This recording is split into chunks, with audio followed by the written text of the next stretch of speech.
next topic is linear independence. Suppose we have a set of wave functions and the set is psi1, psi2 up to psi n. We have n number of wave functions and they are said to be linearly independent if we have the equation c1 psi1 plus c2 psi2 plus c3 psi3 up to cn psi n is equal to 0. And this function, this equation would be satisfied only when all c's are 0.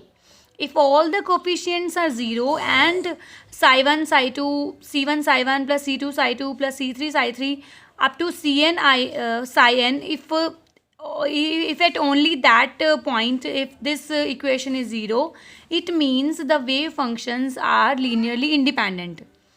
So it means there doesn't exist any numbers which are different from 0, like they are not dependent on each other.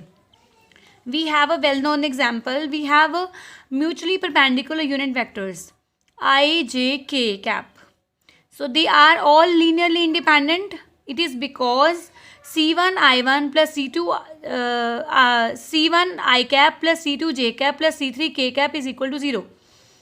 And this condition is satisfied only when c1, c2, c3 all are 0.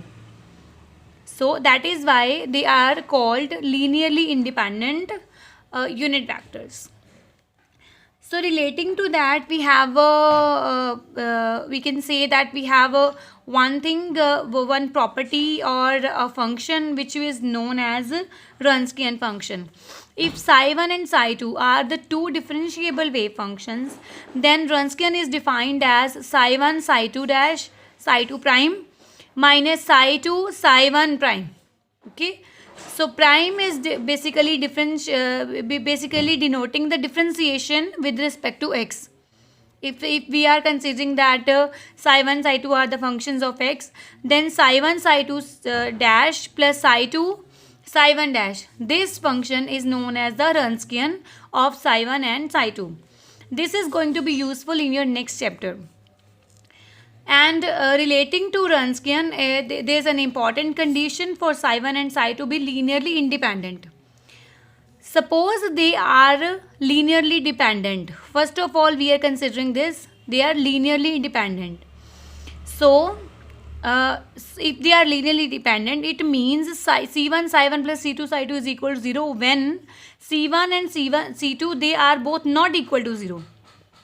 Remember, when we are talking about the linear independence, all c's must be 0, and when we are talking about the dependence of the functions, then at that point c1 and c2 are not equal to 0.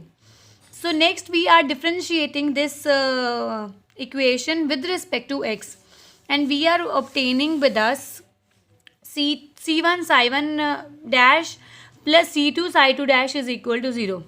So dash is denoting the differentiation.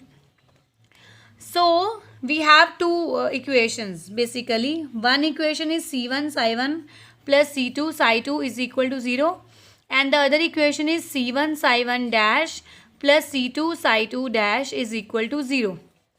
So this equation could be written like c1 c2 and psi1 psi2 psi1 dash psi2 dash is equal to 0, which we are writing in matrix form basically. Okay, so these equations, these are basically two linear homogeneous equations. We have two unknowns c1 and c2. These equations will have non-trivial solutions only when the determinant of this matrix is equal to 0. The determinant is 0, it means psi1 psi2 dash minus psi2 psi1 dash is equal to 0. So what is this? This is the Wronskian of psi1 and psi2.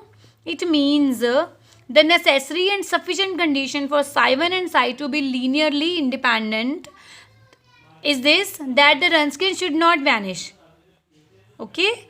So if Wronskian is 0, it means they are linearly dependent. Okay. So whenever we need to show that both functions are linearly independent, what we do, we will simply calculate the Wronskian function, and then after we will show that this is not equal to 0. Okay, so if this is equal to 0, it means the function are linearly dependent, and if it is not equal to 0, it means the Wronskian is 0 and they are linearly independent functions.